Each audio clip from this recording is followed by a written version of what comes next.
ရှမ်းနာမည်ကတော့တွတ်တော်ရှင်နေမောင်ကောင်းပြီပေါ့နော်အိမ်ချမ်းမြေနဲ့ပတ်သက်ပြီးတော့အဓိကထားပြီးတော့စာအုပ်တွေရေးသားထုတ်ဝေခဲ့တယ်ပေါ့နော်နေတာကတော့ဆရာတောင်းတကုံမှနေပါတယ်အဲ့တော့ရေးသားထုတ်ဝေကယနေ့ထိတော့စာအုပ်စာတမ်းပေါင်း၄အုပ်တိတော့ထုတ်ပြီးခဲ့ပြီပေါ့နော်အဲ့ထုတ်တဲ့စာအုပ်တွေထဲမှာတော့ဒီဘယ်နှခုနှစ်ကစထုတ်လဲ2013ခုနှစ်လောက်မှာစပြီးတော့ထုတ်ခဲ့တယ်အဲ့ဒါတော့အိမ်ချမ်းမြေရောင်းဝယ်ငါတည်ထားမယ်အချင်းများဆိုတဲ့စာအုပ်ပေါ့နော်ပထမဆုံးထုတ်ခဲ့တယ်အဲ့ဒီမှာဆိုလို့ရှိရင်တော့ဒီပထမဆုံးအဲ့ဒီမှာ2013ဆိုတော့2012လောက်ကအလုံးတန်မှအိမ်ချမ်းမြေနဲ့ပတ်သက်လို့အယောင်းဝယ်တွေအရန်ကောင်းတယ်အရန်ကောင်းတဲ့ခါကျတော့များသောအားဖြင့်အခက်ကအိမ်ချမ်းမြေပါမစ်တွေများတော့ပါမစ်တွေအကြောင်းမှတ်တတ်တာတွေပေါ့နော်ပါမစ်ရှင်ကအမှားယွင်းနေအောင်ဒီကိစ္စတွေကိုဆရာဒီမှာဆောင်းပါးတွေရေးခဲ့တာပေါ့နော်ဒါနဲ့တော်တော်များများမှရေးခဲ့တာဆူဆောင်းပြီးတော့မှ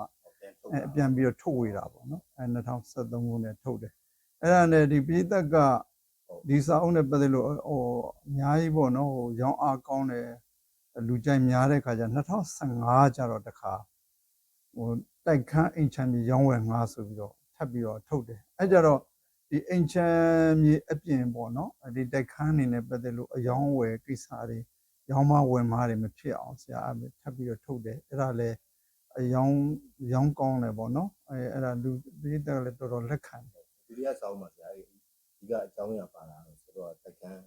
တိုက်ခန်းအနေနဲ့ပတ်သက်လို့မှားတတ်တာတွေပေါ့နော်တိုက်ခန်းနဲ့ပတ်သက်လို့ဒီသဘောကိစ္စတို့နောက်တစ်ခုကျတော့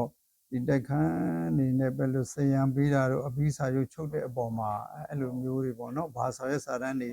တောင်းဆိုရမှာလဲအဲ့လိုမျိုးတွေနဲ့ပတ်သက်လို့သိကျင်တဲ့အချက်လက်တွေမေးကြတဲ့ပုံမှာမဟုတ်ဘူးဆရာတိုက်ခန်းကိုအဓိကထားပြီးတော့ရေးတာပေါ့နော်တတိယစာအုပ်အကြောင်းတတိယစာအုပ်ကြတော့တတိယစာအုပ်ကတော့အဲ့မှာဆရာတို့ဒီစာအုပ်တွေကတော်တော်ပေါမြောက်အောင်မြင်သွားတယ်အိမ်ချမ်းမြေလောကကိုလည်းခြေစုံပြည့်ဝင်လာတဲ့ imyanmarhouse.com ပေါ့နော်သူကနေပြီးတော့မှ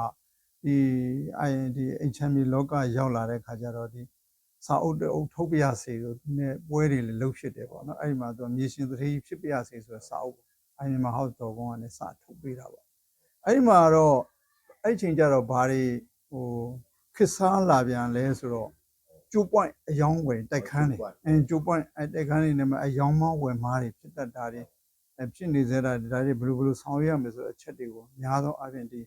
မြေရှင်သတိဖြစ်ပြရစီစာအုပ်မှာရေးပေးထားတယ်ပေါ့နော်အဲ့ဒါနောက်ဆုံးထွက်တဲ့စာအုပ်ကတော့ဒီယနေ့အိမ်ချမ်းမြေအပြောင်းလဲပေါ့နော်ယနေ့အိမ်ချမ်းမြေအပြောင်းလဲကတော့လက်ရှိဖြစ်ပြနေတဲ့အနေအထားတွေအားလုံးကိုခြုံငုံပြီးတော့မှအိမ်ချမ်းမြေလောကမှာရောင်းသူနဲ့ဝယ်သူနောက်တစ်ခါအိမ်ချမ်းမြေအကျိုးဆောင်တွေရဲ့ဒီအိမ်ချမ်းမြေပေါ်မှာဆောင်ရွက်လုတ်ကင်ပုံတွေပေါ့နော်အဲ့ဒါတွေဝယ်သူတွေနဲ့ရောင်းသူတွေနဲ့အိမ်ချမ်းမြေအကျိုးဆောင်တွေဆောင်ရွက်ပုံတွေကိုရောင်းမဝယ်မားတယ်မဖြစ်အောင်ဒီထားဆောင်ရွက်ရမယ်အချက်လက်တွေကိုပေါ့နော်အဲ့ဒါကိုရွေးတွေကိုဒီမှာတကယ်ဟိုဟာတွေပေါ်မှာဒီစာဖတ်ပိသက်ကြီးကိုရောင်းမဝယ်မားတယ်မဖြစ်အောင်ဆိုပြီးတော့နောက်ဆုံးယနေ့ရန်ကုန်အိမ်ချမ်းမြေပြောင်းလဲဆိုပြီးတော့အဓိကတော့ရန်ကုန်ရဲ့အိမ်ချမ်းမြေကိုထူးထူးခြားခြားကွက်ကွင်မီးမောင်းထိုးပြတဲ့စာအုပ်ပေါ့နော်ဒီစာအုပ်တွေအားလုံးတော့ရောင်းအကုန်ကောင်းပါတယ်ဒါတော့ဒီလေးဝင်ကဒီအိမ်ချမ်းမြေကြည့်ပဲဒီ level မှာအဲ့လိုပြည်နေတဲ့စာပေပြည်တဲ့ဂျားတွေကိုရောက်သွားပြီပေါ့နော်ရောက်သွားပြီပေါ့ပြည်သက်ရင်ထဲကိုဒီကောင်နဲ့ရောက်သွားပြီစာဖတ်ပြည်သက်ဂျားလိုကြားရဲ့အတွေ့အကြုံတွေပေါ့နော်ထုတ်ဖို့ရောဂျားရှိလားနောက်ထပ်အခုအင်ချမ်းမြေနဲ့စနရစာကိုထုတ်ဖို့စီစဉ်တယ်လက်ရှိအချိန်ခါကြောင့်ပေါ့နော်စီစဉ်ပြီးသားဖြစ်တယ်အဲ့ဒါတော့ဒီလေယာမြေနဲ့ပတ်သက်လို့လေယာဥယျာဉ်ချမ်းမြေပေါ့နော်ဒီပါမစ်မြေတို့စလစ်မြေတို့ဥယျာဉ်ချမ်းမြေတို့အဲ့ဒါနဲ့ပတ်သက်လို့လူတွေတော်တော်များများသိကျင်တဲ့အကြောင်းအရာတွေနဲ့ပတ်သက်လို့ဆရာထုတ်ဖို့စီစဉ်ထားပါတယ်ထုတ်လည်းမကြခင်မှာထုတ်ဝေတော့မှာပေါ့နော်9ဦးမြောက်ဖြစ်ပေါ့နော်အဲ့တော့မျိုးဆိုလဲဆရာဒီလိုစာအုပ်လေးတွေကပါလို့ဆိုင်ရာအတွက်နည်းနည်းလိုရတယ်ပေါ့ဆရာရဲ့ဟုတ်ကဲ့ဒီစာအုပ်တွေကအခုလက်ရှိရောဒီမှာဘယ်လိုမျိုးရနိုင်လဲဆရာလွယ်တူရောဝယ်လို့ရလားဟုတ်ကဲ့ဒီစာအုပ်နေနဲ့ပတ်သက်လို့ဝယ်ယူအားပေးခြင်းတယ်ဆိုလို့ရှိရင်တော့များသောဖြင့်ရန်ကုန်မှာတော့ဆရာတို့ဥပဒေစာအုပ်တွေအဓိကထုတ်ဝေပြီးတော့တင်ထားတယ်ပေါ့နော်စာပေတွေရှိတယ်ပေါ့နော်စာပေတွေကတော့ခေဘူးစာပေတို့နောက် ဖေဘူးစာပြီးတော့နောက်တစ်ခုကဘာ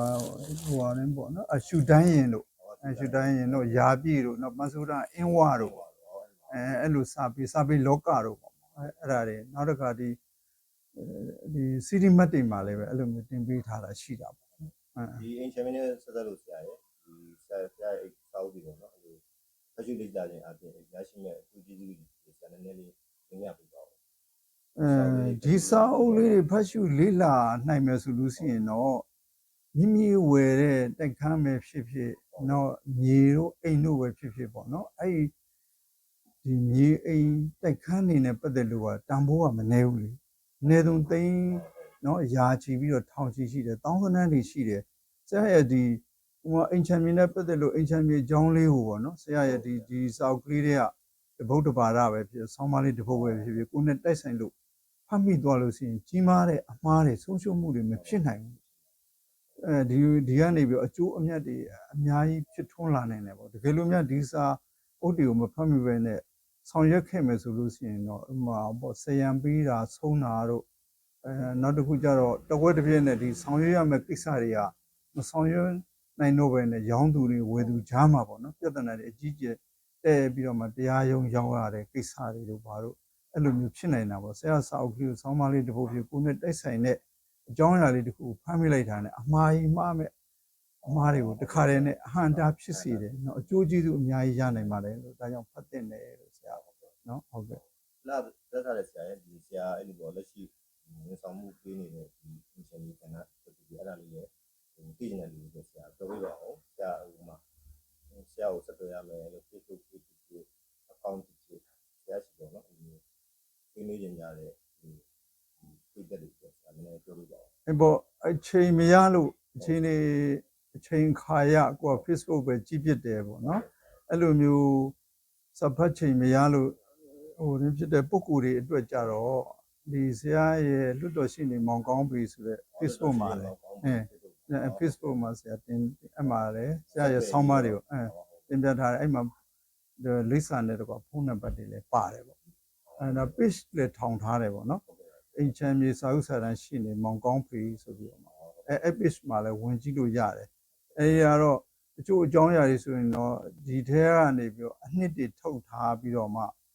ထူးခြားဖြစ်စဉ်တွေအမှားကြီးမမှားရအောင်ပေါ့နော်မိမိတို့အကျိုးကျေးဇူးရှိအောင်ဆိုပြီးတော့မှအဆောင်ပါးတွေကိုလည်းထုတ်နှုတ်ပြီးတော့မှ page မှာပြန်ပြီးတော့မှတော့တင်ပြပေးထားတာရှိတယ်